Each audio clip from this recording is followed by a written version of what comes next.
In Chapter 11, we are going to discuss employee development and support. The field of human resources, or HR management, encompasses all of the tasks involved in attracting, developing, and supporting an organization's staff, as well as maintaining a safe work environment that meets the legal requirements and ethical expectations.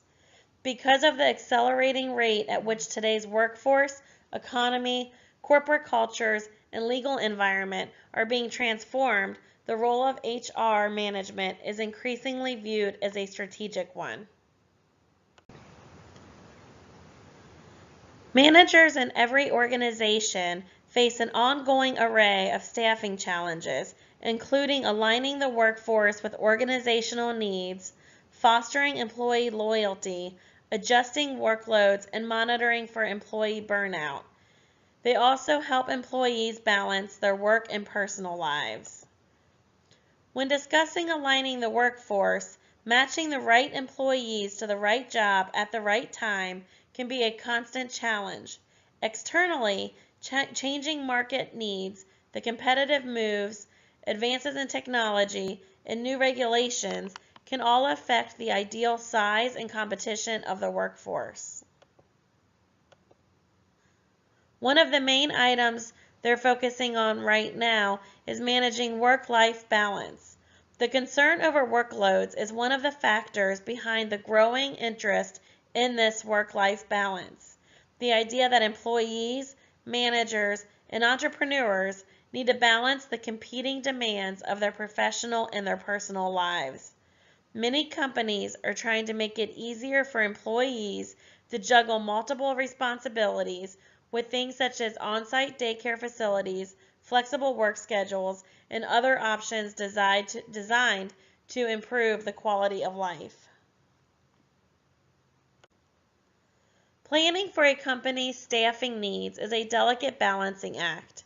Hire too few employees and you can't keep pace with the competition or satisfy customers. Hire too many and you raise fixed costs above a level that revenues can sustain. To avoid either problem, HR managers work carefully to evaluate the requirements of every job in the company and to forecast the supply and the demand of all types of talents. Through the process of job analysis, employees try to identify the natures and demands of each position within the optimal employee profile to fill each position. From this job analysis, a job description and job specification is written, which aids in the hiring process.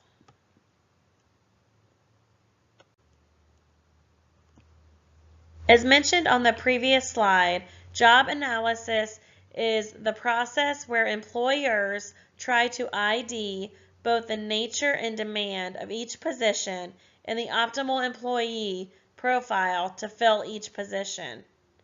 Once the job analysis is complete, the employer writes the job description as well as the job specification. A job description is a formal statement summarizing the task involved in the job and the conditions under which the employee will work.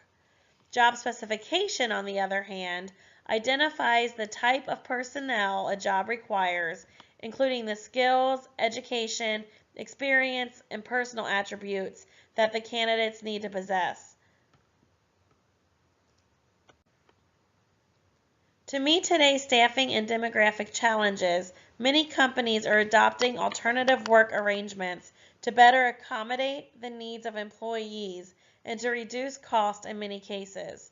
Four of the most popular arrangements are flex time, telecommuting, job sharing, and flexible career paths. An increasingly important alternative work arrangement, flex time is a scheduling system that allows employees to choose their own hours within certain limits. Usually, companies that allow flex time also have something called core hours in which all employees must be on site. Usually this is sometime between 10 and 3, and this is so that meetings are able to take place. Telecommuting is working from home or another location, using computers and telecommunications equipment to stay in touch with colleagues, suppliers, and customers. This helps employees balance their professional and personal commitments by spending less time in transit between home and work. Job sharing lets two employees share a single full-time job and split the salary and benefits. It can be an attractive alternative for people who want part-time hours in situations normally reserved for full-time employees. An example of this may be if there's an AM kindergarten that's different than a PM kindergarten, they're sharing that one full-time equivalent job between each other. Perhaps the most challenging of all work arrangements are situations in which employees want to limit their work time or leave the workforce entirely for an extended period of time to raise children, attend school, volunteer, or pursue other personal interests. These programs give employees more freedom in designing their own career paths.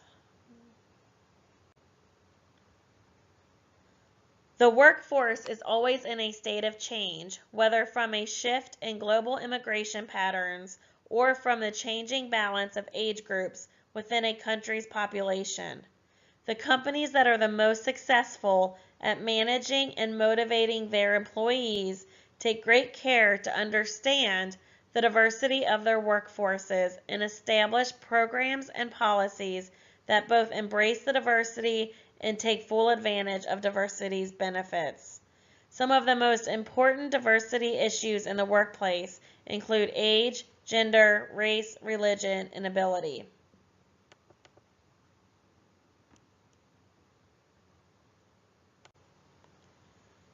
Continuing from the last slide, we're going to continue our conversation on diversity. Diversity initiatives include such steps as contracting with more suppliers owned by women and minorities and targeting a more diverse customer base. The glass ceiling is a concept that says women and minorities can see the top, but there is something preventing them from reaching it. HR managers have the unpleasant responsibility of termination, which is permanently laying off employees because of cutbacks or firing employees for poor performance or other reasons. Layoffs are the termination of employees for economic or business reasons, and they are unrelated to employee performance. The Fair Labor Standards Act makes things such as child labor illegal, it set overtime laws, and it also created the 40-hour work week. The Americans with Disabilities Act protects individuals from being discriminated against for either mental or physical disabilities. A key phrase in the Americans with Disabilities Act is reasonable accommodations. Employers need to make these reasonable accommodations for people who are hired and may have disabilities. An example may be putting an elevator into a company when there wasn't previously one because you hired somebody that has to use a wheelchair. Another major contribution that HR makes is helping managers throughout the company align employee skill sets with the evolving requirements of each position. This effort includes appraising employee performance, managing training and development programs, and promoting and reassigning employees. Administering compensation, a combination of payments in the form of wages or salaries, incentive payments, employee benefits, and employer services, is another major responsibility of a company's human resources department. Many production facilities and some management and clerical employees receive compensation in the form of wages, which are calculated based on the number of hours worked, the number of units produced, or a combination of both time and productivity. Employees whose output is not always directly related to the number of hours worked or the number of pieces produced, are paid salaries. As with wages, salaries base compensation on time, but the unit of time is a week, 2 weeks, a month, or a year. Salaried employees, such as managers, normally receive no pay for the extra hours they sometimes put in. Overtime is simply part of their obligation. Compensation has become a hot topic in recent years at both ends of the pay scale. At the low end, for instance, many businesses, employees, and unions are wrestling with the downward pressure on wages and benefits exerted by Walmart's enormous presence in the economy. Walmart's compensation policies affect thousands of employees who've never even worked there. At the upper end of the pay scale, executive compensation and the pay of CEOs in particular has generated its own brand of controversy. CEOs typically received complex compensation packages that include a base salary plus a wide range of benefits and bonuses, including golden handshakes when they join a company and golden parachutes when they leave. It is important to note that comparing compensation packages is difficult because they are so complex, and some include potential income that executives haven't actually received yet, but critics still find the numbers staggering. To encourage employees to be more productive, innovative, and committed to their work, many companies provide managers and employees with incentives, cash payments that are linked to specific individual, group, and company-wide goals, overall productivity, and company success. In other words, achievements, not just activities, are made the basis for payment. The success of these programs often depends on how closely incentives are linked to actions within the employee's control. We are going to discuss some of these options now. The first one is bonuses, which are a payment in addition to the regular wage or salary. In contrast to bonuses, commissions are a form of compensation that pays employees a percentage of the sales made. Employees may be rewarded for staying with the company and encouraged to work harder through profit sharing, which is a system in which employees receive a portion of the company's profits. Similar to profit sharing, gain sharing ties rewards to profits or cost savings achieved by meeting specific goals such as quality and productivity improvement. A variation of gain sharing is pay by performance, which requires employees to accept a lower base pay but rewards them with bonuses, commissions, or stock options if they reach the agreed upon goals. Another approach to compensation being explored by some companies is knowledge-based pay, also known as competency-based pay or skill-based pay. This type of pay is tied to employees' knowledge and abilities rather than their job. Companies also regularly provide employee benefits, which are elements of compensation other than wages, salaries, and incentives. These benefits may be offered as either a preset package, that is, the employee gets whatever insurance, paid holidays, pension plan, and other benefits the company sets up, or as flexible plans, sometimes known as cafeteria plans. These are called cafeteria plans because of the similarity to choosing items from a menu. The benefits most commonly provided by employers are insurance, retirement benefits, employee stock ownership plans, stock options, and family benefits. Employers can offer a range of insurance to their employees, including life, health, dental, vision plans, disability, and long-term care insurance. However, perhaps no other issue illustrates the challenging economics of business today more than health insurance. With insurance premiums and other costs rising faster than employers can raise their own prices, many companies are searching for ways to reduce the financial impact. Many employers offer retirement plans, which are designed to provide continuing income after the employee retires. Company-sponsored retirement plans can be categorized as either defined benefit plans, in which companies specify how much they will pay employees upon retirement, or defined contribution plans, in which companies specify how much they will put into the retirement fund by matching employee contributions, for instance, without guaranteeing any specific payouts during retirement. Although both types are technically pension plans, when most people speak of pension plans, they are referring to traditional defined benefit plans.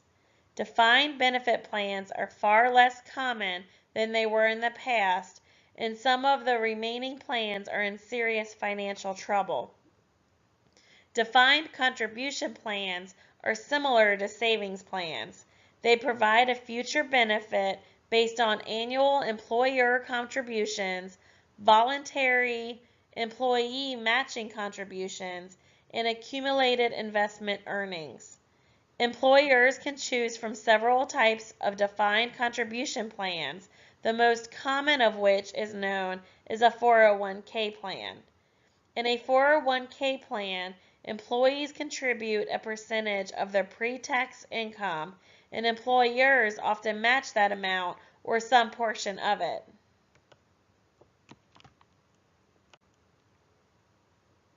A related method for tying employee compensation to company performance is the stock option plan. Stock options grant employees the right to purchase a set number of shares of the employer's stock at a specific price called the grant or exercise price during a certain time period. The popularity of stock options has waned somewhat in recent years, following a change in accounting rules that force companies to account for the value of outstanding options in their annual financial reports. This slide explores the variety of other benefits that employers can offer. Some are mandated by the government regulation, and some are offered voluntarily to attract and support employees. These items include paid vacation and sick leave, family and medical leave, child care assistance, elder care assistance, tuition loans and reimbursement, and employee assistance programs. One item I want to focus on is the Family and Medical Leave Act. The Family and Medical Leave Act, or FMLA, of 1993 requires employers with 50 or more workers to provide up to 12 weeks of unpaid leave per year for childbirth, adoption, or the care of oneself, a child, a spouse, or a parent with a serious illness. This is probably one of the most needed and yet also one of the most abused laws in corporations today, and it's a big job for HR to be aware of the law and to manage it appropriately. That concludes Chapter 11. Please let me know if you have any questions.